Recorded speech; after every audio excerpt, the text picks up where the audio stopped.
Cielecito, ¿qué te pasa? Que no te siento vibrar, ¿por qué no quieres cantar? ¿No ves que pueden morirse de tristeza mis canciones? Recuéstate aquí en mi pecho y me cuentas tus temores.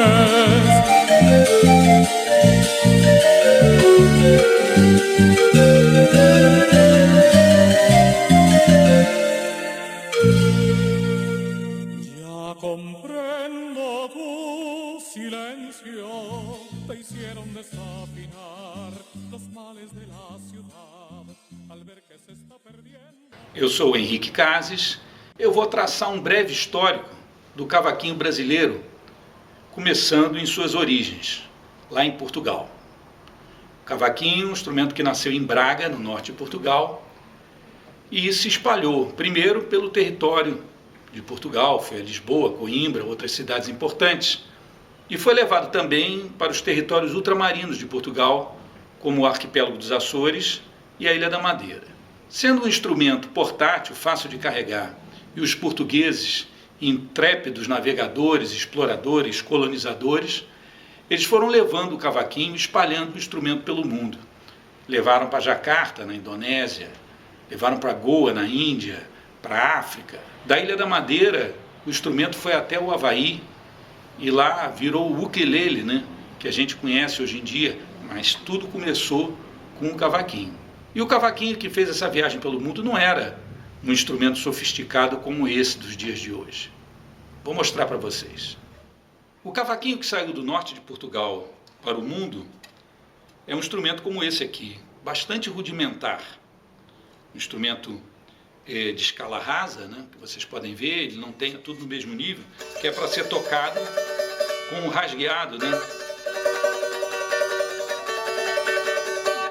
Uma madeira de espessura maior, sem estrutura de tampo, e duas traves, abaixo e acima da boca, como a gente pode ver nessa figura de um cavaquinho de 1800. Um instrumento muito leve, com um som agudo, e próprio para ser tocado caminhando, para ser tocado na rua. Esse aspecto festeiro do cavaquinho, ele está lá no DNA do instrumento. E até hoje, né, a gente, quando vê algum samba passando, uma escola, um bloco, você vai procurar lá, o cavaquinho está lá, porque o som agudo do cavaquinho ajuda a se destacar no meio do vozerio, no meio da multidão, e ajuda a dar o tom da música que está sendo cantada ali. Não se sabe onde e quando o cavaquinho chegou ao Brasil exatamente, mas que no final do século XVIII e começo do XIX, ele já estava participando da nossa música popular no acompanhamento da modinha e do lundu. Aliás, essa palhetada do lundu, né,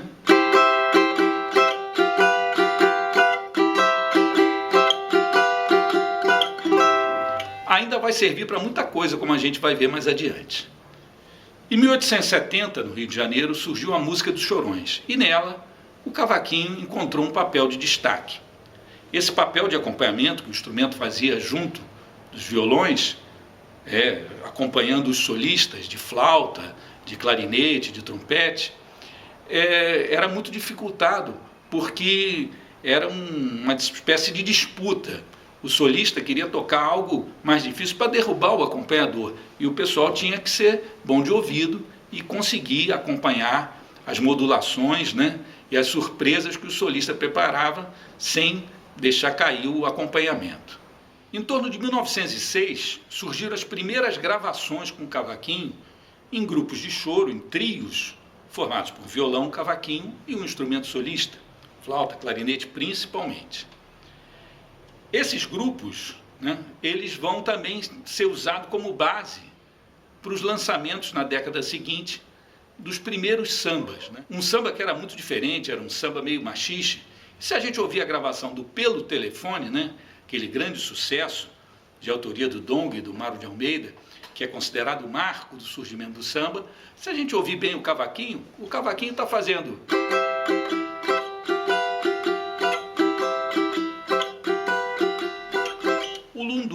o ritmo do lundu, que foi a base, né, ali que serviu para o samba. No final da década de 1920, surgiu no bairro do Estácio um tipo de samba diferente. Era um samba que tinha mais percussão, que tinha uma batucada junto, né?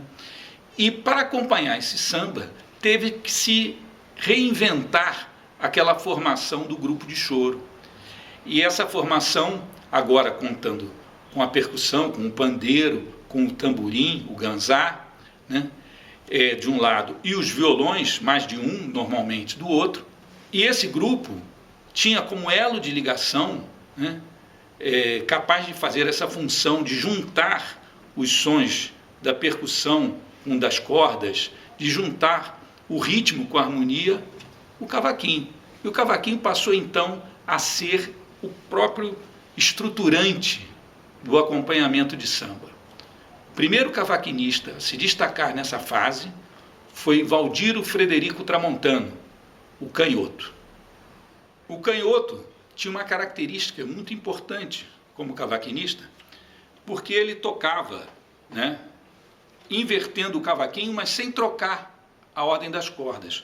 Com isso, ele, de certa maneira, corrigia uma questão no cavaquinho, porque quando você toca as cordas mais graves, que tem mais peso, quando você dá a palhetada para baixo, que é a palhetada que tem mais força, você reforça a diferença que existe entre essas cordas e as cordas mais agudas, que tem menos corpo, que tem menos peso. E como ele trocava o lado do cavaquinho, mas não trocava as cordas, ele acabava compensando com a sua palhetada a diferença, o desequilíbrio do instrumento, fazendo com que a palhetada tivesse, assim, um equilíbrio muito perfeito. Isso ajudou a estruturar o grupo do Benedito Lacerda, o primeiro conjunto que ele tocou, e depois, a partir de 1951, o Regional do Canhoto, em que ele atuou junto com outros grandes músicos, no violão, Dino e Meira, o Altamiro Carrilho na flauta, Orlando Silveira no acordeão. Era um conjunto de excelência que gravou praticamente tudo nesse tipo de formação. Enquanto o cavaquinho de acompanhamento se desenvolveu no conjunto regional, nas estações de rádio, nos programas de calouro, né, em que aquele grupo, com 2, 3 violões, um cavaquinho, uma percussão, saía acompanhando tudo sem arranjo, na hora, inventando, tocando música que nem conhecia, o cavaquinho de solo aguardou até 1949 para dar o seu grande salto. O grande salto começou com essa melodia aqui que todo mundo conhece no mundo inteiro hoje em dia.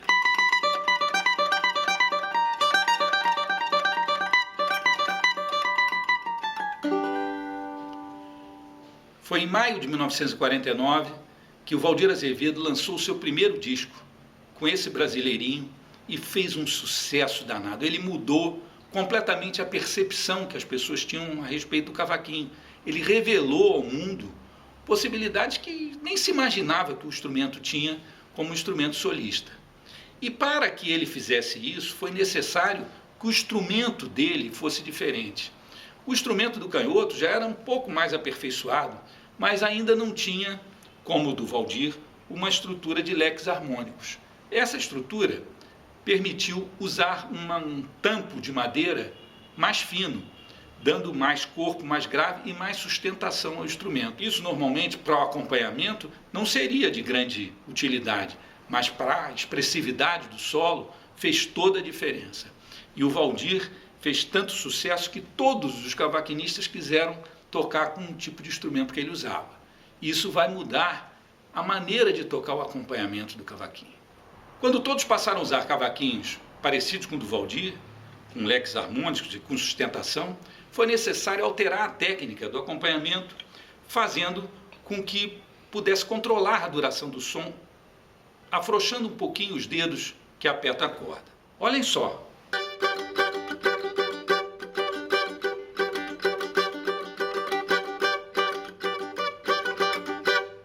Assim surgiu esse tipo de efeito, que eu chamo de staccato percussivo, e que multiplicou as possibilidades do acompanhamento do samba, fazendo com que surgissem grandes acompanhadores, estilistas, originais, que deram cada um o seu jeito, o seu sabor, a partir dos anos 60, e fizeram com que o cavaquinho do samba ganhasse um universo gigantesco. Eu vou citar aqui 3 grandes escolas: o Mané do Cavaco, né? Mané que tocava com um cavaquinho bem parecido com o do Valdir Azevedo, tinha uma palhetada muito firme, muito segura, e que veio junto com o sucesso do Martinho da Vila, né?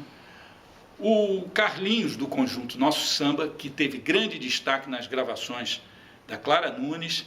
Clara Nunes gostava de botar o cavaquinho dele lá, quase na frente, junto com a voz, e a gente pode escutar perfeitamente as palhetadas do Carlinho, e o Paulinho da Viola. Esses três foram, sim, três escolas diferentes que surgiram, sendo que o Paulinho não usa o staccato percussivo, ele toca deixando soar o acorde. É um outro estilo, uma outra maneira, mas tudo isso multiplicou as possibilidades do cavaquinho. E assim chegamos aos dias de hoje com um cavaquinho de solo e de acompanhamento, cheio de novidades, e novidades também no campo do estudo do instrumento, né? Com o surgimento do bacharelado em cavaquinho na Escola de Música da UFRJ, um grande orgulho que a gente tem. Fiquem de olho que muitas informações importantes sobre o instrumento passarão por aqui. Até lá! Con amor y sentimiento, con tu acompañamiento, como se oyen de bien.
tiple con amor y sentimiento, con tu acompañamiento, como se oyen de bien.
Tiple con amor y sentimiento, con tu acompañamiento, como se oyen de bien.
triple con amor y sentimiento, con tu acompañamiento, como se oyen de bien.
Como se oyen de bien.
Simplecito, ¿qué te pasa?